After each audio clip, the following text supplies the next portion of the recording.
فوجی اپنے ملک کو بیرونی اور بعض اوقات اندرونی خطروں سے بچانے کی ذمہ داری ادا کرتا ہے۔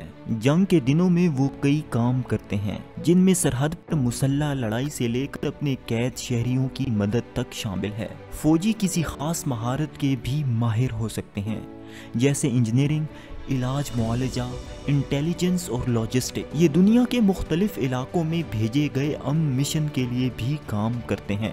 فوجی ملکی فوج میں خاص مدت کے لیے اپنی خدمات انجام دیتا ہے۔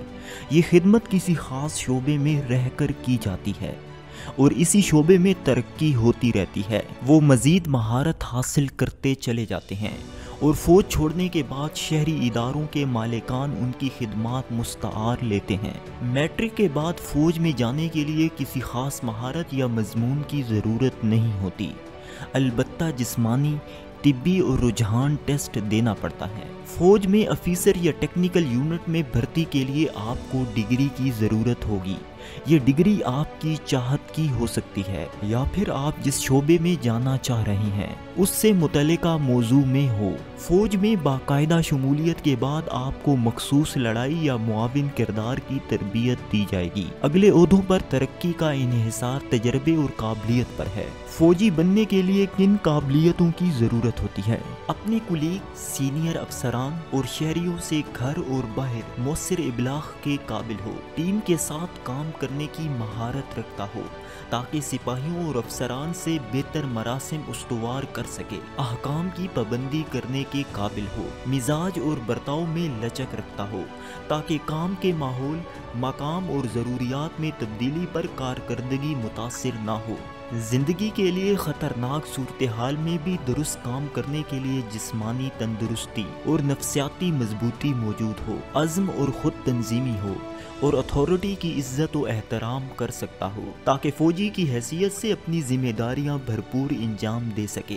اس شعبے میں مزید مواقع۔ Number 1، medical officer. یہ فوجی عملے کو طبی خدمات فراہم کرتا ہے۔ میڈیکل افیسر کے پاس میڈیسن، فارمیسی یا فزیو تھراپی کی تعلیم ہوتی ہے اور پھر وہ کیڈٹ افیسر ٹریننگ لیتا ہے تاکہ فوجی زندگی کے لیے تیار ہو سکے۔ Number 2، intelligence officer. یہ دشمن کے بارے میں حاصل شدہ معلومات کھوجتا اور ان کا تجزیہ کرتا ہے تاکہ اپنی فوج کو اس کے مطابق درست فوجی لائحہ عمل تیار کرنے اور میدان جنگ میں کامیاب حکمت عملی اختیار کرنے میں مدد مل سکے۔ Number 3، logistic specialist. یہ ٹرانسپورٹ اور سپلائی چین کو منظم و مرتب کرتا ہے تاکہ اسلحہ اور دیگر اشیاء مثلا ایندھن، غذا، ادویہ کو منزل تک پہنچنا یقینی بنایا جا سکے۔ سپاہی اس شعبے میں پہلے بنیادی فوجی تربیت لیتے ہیں اور پھر لاجسٹک میں خاص تربیت حاصل کرتے ہیں۔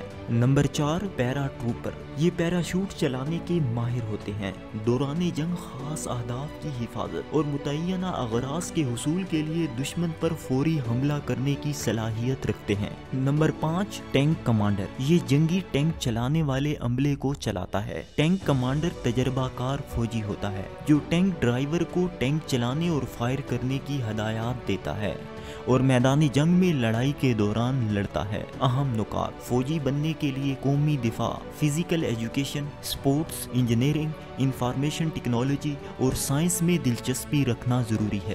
فوج میں سپاہی بننے کے لیے کوئی خاص تعلیمی اہلیت لازمی نہیں ہوتی، لیکن سینئر عہدوں کے لیے ڈگری کی سطح کی تعلیم درکار ہوتی ہے۔ کام کے اوقات متعین نہیں ہیں۔ مشقوں اور لڑائی کے دوران طویل وقت کے لیے گھر سے دور رہنا پڑتا ہے۔ فوجی کو دنیا بھر میں کہیں بھی بھیجا جا سکتا ہے، حتیٰ کہ اگر وہ آبائی مقام پر بھی موجود ہے تو اسے مختصر سے نوٹس پر نکلنے کے لیے تیار رہنا پڑتا ہے۔ فوجی کو کن مشکلات کا سامنا کرنا پڑتا ہے؟ اس جاب میں سخت خطرات ہیں، خاص کر صف اول کی فوج،